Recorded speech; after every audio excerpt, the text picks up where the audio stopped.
After an overnight bus journey, we arrived in Cusco early in the morning. Once we dropped off our bags, our guide took us straight to the old town for a general orientation.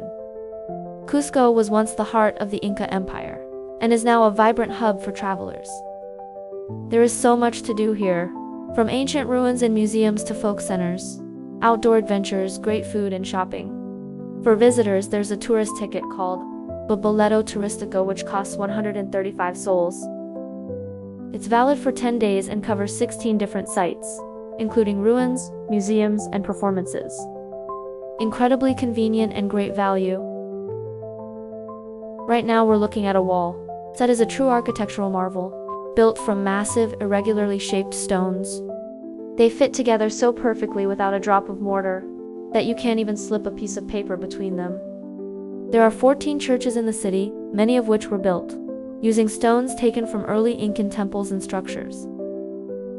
Our guide then took us to the San Pedro market, where we sampled various chocolates and a specific gummy candy that hikers take on the trail.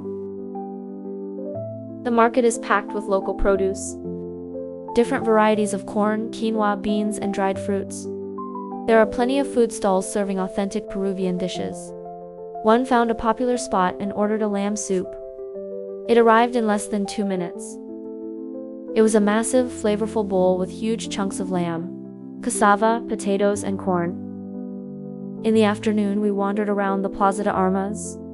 At 3 p.m., the guide took us through the Cusco Cathedral. The entry fee is 40 soles, not included in the tourist ticket, and it takes about an hour if you want a detailed tour. On the second morning, we took a taxi to Sacsayhuaman, the closest archaeological site to Cusco, on our ticket. Its name means satisfied falcon in the local Quechua language. Considered one of the greatest engineering feats of the Inca Empire. It's built with massive stones, some weighing over 100 tons, fitted together with incredible precision. It served as both a military fortress and a venue for religious ceremonies and major festivals. From the top, you get a stunning panoramic view of the entire city. Peru is world-renowned as a culinary capital, so food hunting was a must. I found a local Peruvian restaurant online that had just opened for the day. The decor was very traditional.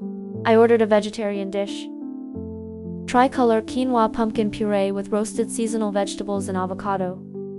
Both the presentation and flavor were spot on. I also tried a traditional 4-herb tea, which the server said helps with digestion and altitude sickness.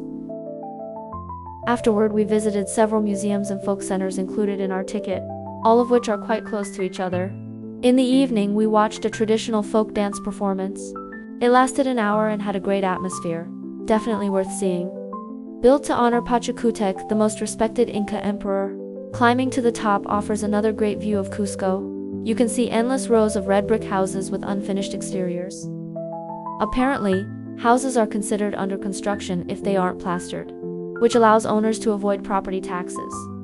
Even the back of the Cusco University building looks unfinished. Perhaps for the same reason. Following our map, we finished visiting the remaining galleries on our ticket. For lunch, I used a discount card given to me by yesterday's server to find a sister restaurant. It turned out to have a prime location on the 3rd floor, looking right over the main square. The food was excellent and authentically Peruvian. After lunch, I climbed the cobblestone streets next to the church to wander through the bohemian San Blas district. The rain came and went, but as I headed back to the hotel, I was lucky enough to catch a rainbow. On the 4th morning, we took a 2-hour drive to the town of Ollantaytambo. The route took us through the Sacred Valley, past local markets, pastoral fields, and lakes. We even spotted those capsule hotels hanging off the cliffs.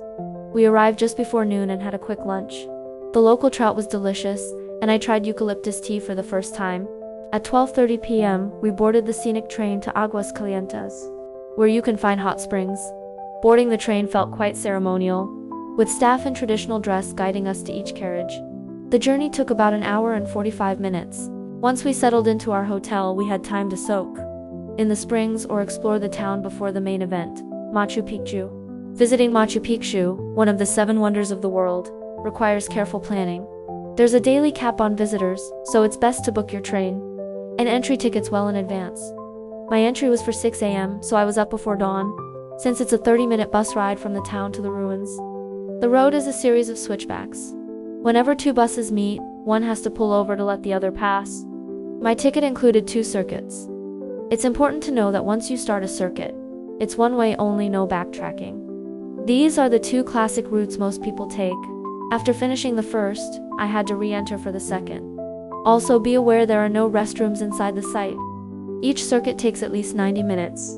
I spent about 3.5 hours in total. Having a guide is essential to understand the history, geography, and astronomy of the site.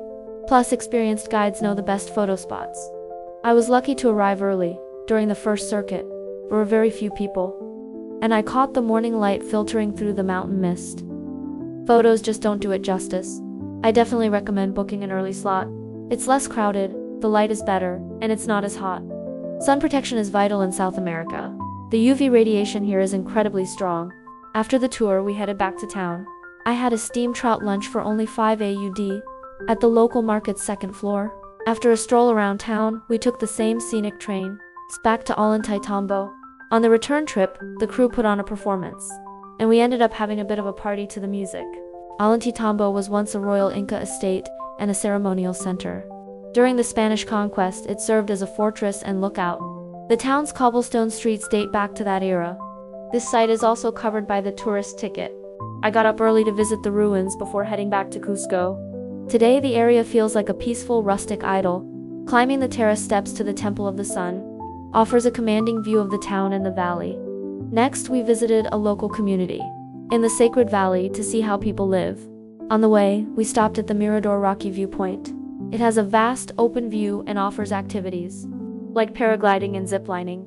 At the community, the colorful courtyards were full of life. The locals showed us the grains and lentils they use, explained the meanings behind their traditional clothing, and demonstrated how they use plant juice as a natural soap to wash raw wool. They also showed us how they spin the wool into yarn, color it using natural plant dyes, and weave it into various goods using simple tools. Everything is 100% natural.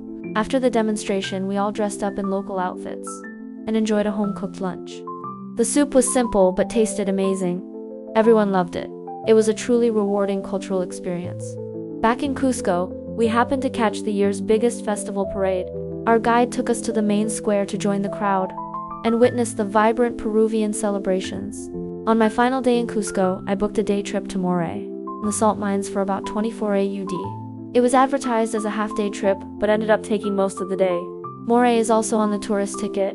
It features 4 circular agricultural terraces of different sizes. Archaeological evidence suggests these were Inca experimental fields, where they used the temperature differences created by the depressions to test crops from lower altitudes. Before heading to the salt mines, we sampled different salts mixed with various herbs. The black salt, which is toasted, is often used for BBQs. Each salt pond produces 3 layers. The top is table salt, and the middle is pink salt. Both are edible, while the bottom layer, closest to the clay, is used for medicinal purposes or animal feed. The salt mines are built into the mountainside, with about 5,000 terraced ponds. Underground salt springs flow through channels into the ponds to evaporate. Workers harvest the salt once a month. They harvest more frequently during the dry season, May to September. These mines are said to predate the Inca Empire. We got back to Cusco around 4 p.m. and found a great restaurant to try their famous chicharrón and chicha morada. The drink, made from purple corn, pineapple, quince, and spices, was the best thing I've tasted so far. The chicharrón was very similar to Cantonese crispy pork belly and was perfectly executed. A perfect end to the Cusco leg of the journey. Next stop, Lake Titicaca.